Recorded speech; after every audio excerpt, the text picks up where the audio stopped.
నేను 100% నాకున్న అనుభవంతో చెప్తా ఉన్నా.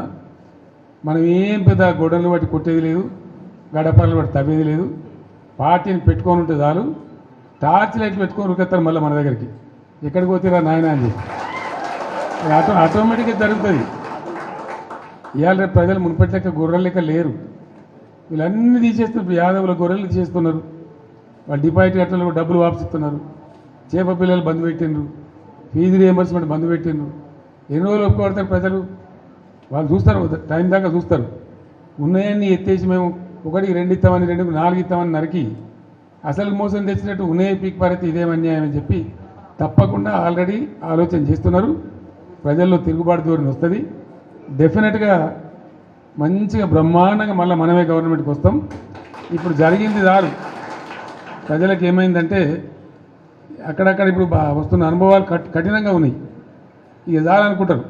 మళ్ళీ తప్పిపోయి కూడా కాంగ్రెస్ కేంద్ర బాబు అనేటువంటి అభిప్రాయానికి వస్తారు.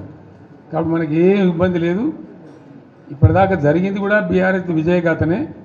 ఈ పీరియడ్లో కూడా మనం పనిచేస్తూ ఉండాలా, తోచినంతలో ప్రజలు ఎంబడి ఉండాలా, ప్రజల సమస్యల వాళ్ళు ఎంబడి ఉండి పోరాటం చేయాలా. మీకు ఏదైనా మంచి చెడ్డ అయితే పార్టీ చూసుకుంటుంది, పార్టీ మీకు అండదండగా ఉంటుంది. మీరు ఇంత పెద్ద ఎత్తున లార్జ్ స్కేల్లో మహబూబాబాద్ నుంచి, కొంత మన మేడ్చల్ నుంచి, మన నల్గొండ జిల్లా నుంచి నాయకులందరూ వచ్చినారు. చాలా సంతోషం.